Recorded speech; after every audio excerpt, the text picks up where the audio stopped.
나오신 사랑하는 성도님들, 우리를 말씀으로 인도하시는 하나님의 은혜를 풍성히 경험하는 복된 하루 되어지기를 주의 이름으로 축복합니다.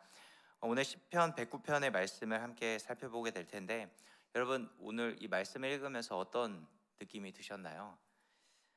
오늘 설교 제목이 이래도 되나요? 라고 지었습니다. 오늘 시편 109편의 말씀을 쭉 읽어 내려가다 보면은 한없는 저주가 나오게 되죠. 다윗을 대적했던 대적자들에 대한 이 저주의 시편이 쭉 기록되어집니다. 사실 이렇게 기도해도 되나, 이렇게 하나님 앞에 탄원해도 되나 싶을 정도의 좀 강한 이 저주가 등장을 하고 있습니다. 시편 109편의 말씀은 다윗의 시로 구성되어져 있습니다. 그래서 이 시편을 여러 이 내용별로 분류하다 보면은 여러 가지로 분류하게 되는데, 이 시편 109편의 말씀은 지혜 시, 탄원 시라고 불려지는 이 부류의 시입니다. 특별히 이 탄원 시라고 불려지는 여러 시편들이 있는데, 그 중에서 이 대적자들에 대한 이 저주가 담고 있는 시편이 4편이 있습니다. 7편, 35편, 69편, 그리고 오늘 본문인 시편 109편이 이 저주시라고 불려지는데, 근데 그 중에 시편 109편은 가장 길고 가장 강한 저주가 담겨 있는 시편이 바로 109편의 말씀이죠. 근데 여러분, 이 저주를 하고 있는 사람이 누구인가요? 우리가 잘 알고 있는 이 시편의 저자인 다윗입니다. 내용을 하나씩 좀 살펴보면은, 그를 괴롭힌 원수들을 향해서 탄원을 하면서 하나님께 심판해 주실 것을 탄원하며 기도하죠. 그런데 이 단순하게 심판할 것을 구하는 것으로 그쳐지는 것이 아니라 6절부터 오늘 본문 15절 말씀 더 나아가 계속해서 보면은, 악인이 그를 다스리게 하고 사탄이 그의 오른쪽에 서게 하고 그의 기도가 죄로 변하게 하고 자녀는 고아가 되게 하며 아내는 과부가 되게 하고 자녀들이 유리하고 구걸하게 해달라고 여러 가지 저주 아닌 저주로 계속해서 쏟아붓고 있습니다. 그런데 이 내용이 과연 믿음의 사람이었던 다윗이 하나님 앞에 구하는 올바른 내용인가 하는 의문이 들게 됩니다. 그럼 우리도 내 마음에 들지 않고 나를 대적하고 나를 힘들게 하고 나를 아파하게 만드는 사람을 이렇게 하나님 앞에 저주해도 될까요? 어떠신가요? 우리가 이런 저주의 시편을 이렇게 상대할 때, 또 해석을 할 때 꼭 3가지를 기억해야 됩니다. 먼저 첫 번째는 이 저주를 하게 되는 동기가 무엇이냐라는 것이죠. 저주의 시편의 동기는 개인적인 복수심 때문에 기록되어진 것이 아닙니다. 다윗은 개인의 분노, 증오, 그리고 또 그들을 복수하기 위해서 이 시편을 기록하고 있는 것이 아니라는 것입니다. 이런 관점에서 바라볼 수 있어야 되는 것이죠. 다윗은 믿음의 사람이었습니다. 그리고 하나님 편에 있었던 사람인 것이죠. 이런 관점에서 증오심이나 복수심에 의해서 쓰여진 것처럼 보여지지만 개인적 감정이 참 많이 드러나지는 것처럼 보여지지만, 그러나 개인적 감정이 아니라 공분, 의분으로서 이 말씀을 쓰고 있는 것을 우리는 기억해야 되는 것이죠. 그리고 두 번째로 주권입니다. 자기가 이렇게 해달라, 자기에게 대적하는 사람들이 이렇게 내가 처리하겠다, 하나님 나의 손에 그들을 맡겨주십시오 라고 구하는 것이 아니라 하나님의 방법과 하나님의 뜻을 구하고 있다라는 것입니다. 하나님의 주권을 인정하면서 하나님께 탄원을 하고 있는 것이죠. 그리고 마지막으로 목적입니다. 개인의 억울함을 풀어달라고 해서 이 시편을 짓고 있는 것이 아니라는 것이죠.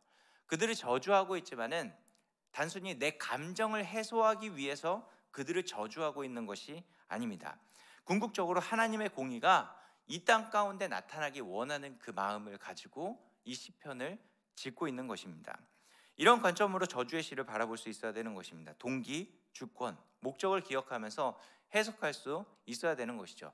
그럼에도 여전히 우리가 이러한 저주의 시를 해석하는 데 있어서 어려운 부분이 뭐냐면, 한 절 한 절 내려가다 보면은 묻어나는 게 개인의 감정이 훨씬 더 많이 묻어나지는 것처럼 보여지기 때문입니다.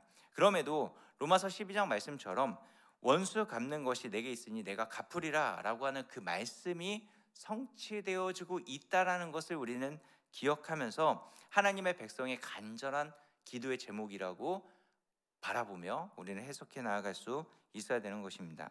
다시 본문으로 돌아오면은 다윗은 지금 하나님 앞에 탄원하고 있습니다. 이 탄원의 이유에 대해서 4절 말씀에서 이렇게 이야기하는데, 우리 4절 말씀을 다시 한번 볼까요? 4절입니다. 시작. 나는 사랑하나 그들은 도리어 나를 대적하니 나는 기도할 뿐이라. 아멘. 뭐라고 이야기하나요? 대적자들이 다윗을 사실 공격하는 이유는 까닭없이 공격하고 있습니다. 말로써 여러 가지 행동들로서 다윗을 공격하고 있는데, 그럼에도 다윗은 나는 사랑한다 라고 이야기합니다. 그들에게 사랑을 베풀고 있죠. 그럼에도 여전히 대적자들은 다윗을 공격합니다. 대적한다 라고 이야기를 하죠. 이 대적한다 라고 하는 이 말을 공동성경에서, 공독 번역에서는 고발한다 라고 번역을 하고 있습니다. 지금 다윗은 다윗을 피고인으로 세워놓고 법정에서 그들을 계속해서 고소하고 있는 것입니다. 억울하고 난처한 상황 가운데 놓여지게 된 것이죠. 그러기에 지금 다윗은 자신을 변호하기 위해서 여러 가지 말로 하나님 앞에 탄원하고 있는 것입니다. 여러분, 대적자들이 여러분을 까닭없이 고발하고 있는 상황 가운데 놓여 있을 때, 또 이렇게 억울하고 힘든 상황 가운데 놓여 있을 때 우리가 보일 수 있는 믿음의 모습이 무엇일까요?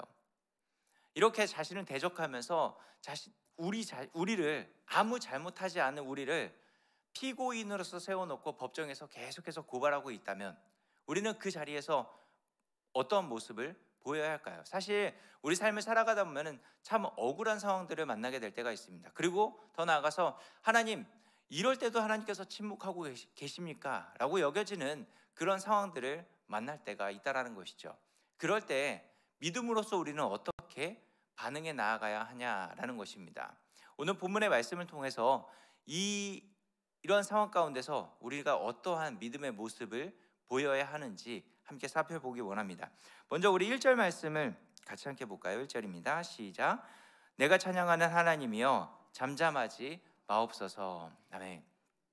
하나님, 잠잠하지 마옵소서라고 기도하기 이전에 지금 다윗이 무엇이라고 고백하고 있습니까?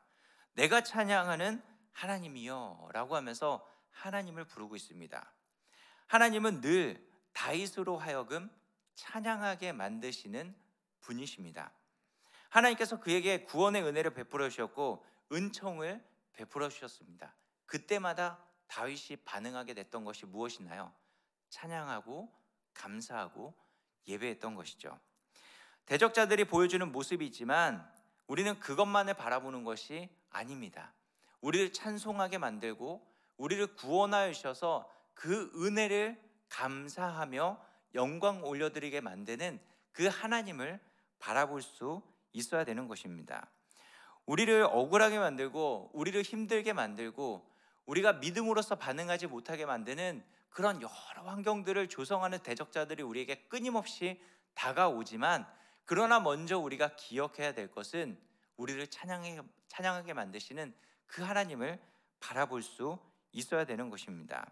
그 하나님을 기억하면서 억울하고 짓눌리는 상황이 있을지라도 우리는 그 자리에서 우리를 구원하여 주신 그 하나님을 찬양할 수 있어야 되는 것입니다. 여러분, 우리가 한숨이 나오는 그 상황들이 발생되어질 때 우리는 그 한숨을 멈추고 하나님을 찬양할 수 있어야 되는 것입니다. 찬양은 하나님의 존재, 하나님의 일하심, 하나님의 권능과 영광 등을 높이는 믿음의 고백인 것이죠. 이 찬양을 통해서 지금 이 시간 나에게 주어진 이 상황에 대한 해석을 할 수 있게 되어지는 것이고, 더 나아가 그 가운데 여전히 역사하시고 일하시는 그 하나님을 바라볼 수 있는 믿음을 나타낼 수 있는 귀한 자리가 바로 찬양의 자리가 되는 것입니다. 그렇기 때문에 환경을 바라보기 전에 그 환경을 뛰어넘어 역사하시는 그 하나님을 바라보면서 우리를 구원하여 주신 그 하나님을 찬양하며 나아갈 수 있기를 주의 이름으로 축복합니다. 이 찬양의 자리를 우리가 계속해서 지켜나아갈 때 한숨이 바뀌어 하나님의 역사를 경험할 수 있게 되어지는 것이죠.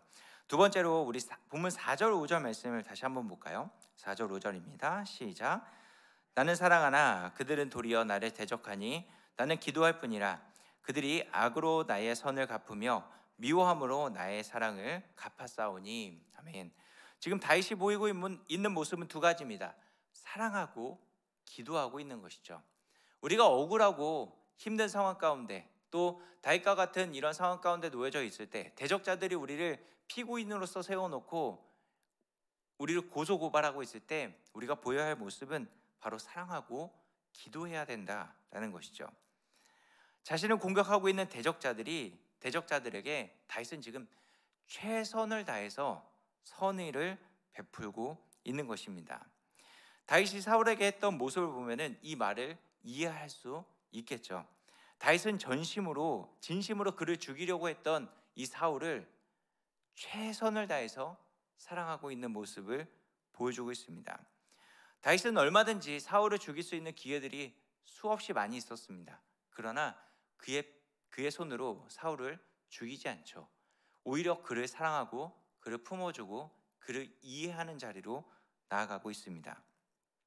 그래서 사울이 죽었을 때 오히려 다윗은 조가를 불러가면서 애통하면서 그의 장례를 치러 나아가는 모습을 볼 수 있습니다.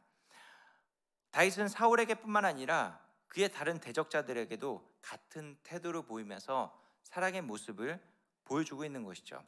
오늘 시편 109편을 기록할 때도 마찬가지였습니다.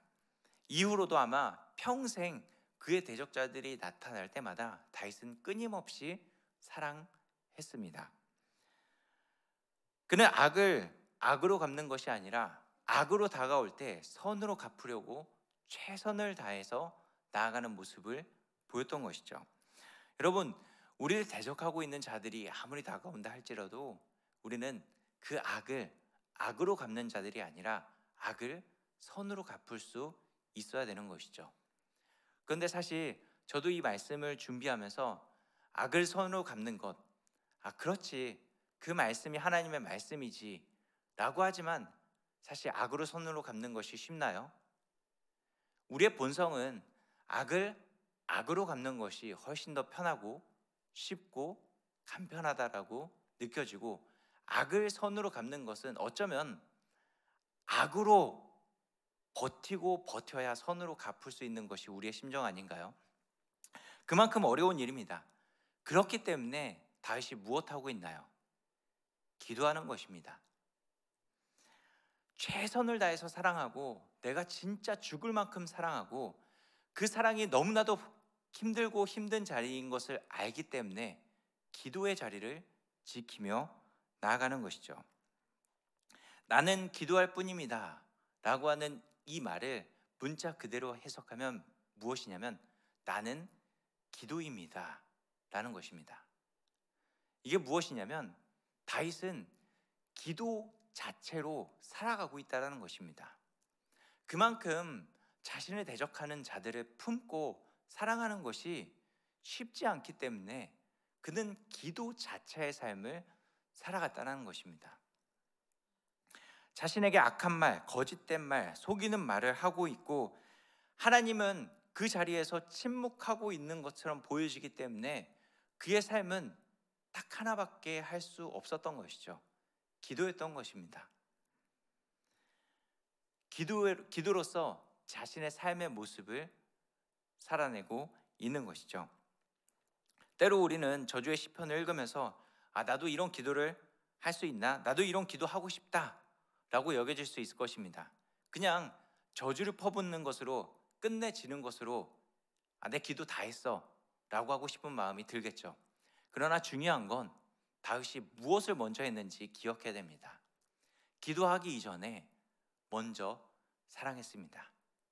먼저 품어줬죠. 먼저 그들을 이해하려고 했고 그들의 악을 악으로 갚는 것이 아니라 선으로 갚으려 했다라는 것입니다. 그리고 나서 기도했습니다. 사랑하고 기도하는 자리, 그것이 바로 우리를 대적하고 있는 그 사람들을 향한 우리의 믿음의 걸음이 되어져야 하는 것이죠.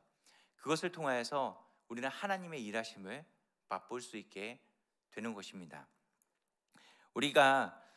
우리를 대적하는 자들이 아무리 다가온다 할지라도 오늘 본문의 말씀을 기억하면서 하나님을 찬양하고 더 나아가 하나님의 사랑을 기억하면서 그들을 품고 사랑하며 그 자리가 정말 견디기 힘들기 때문에 우리는 기도하면서 나아갈 수 있어야 되는 것이죠. 이 믿음의 걸음으로 말미암아 하나님의 영광을 나타내는 우리 모두가 되어지기를 주의 이름으로 축복합니다. 함께 기도하겠습니다.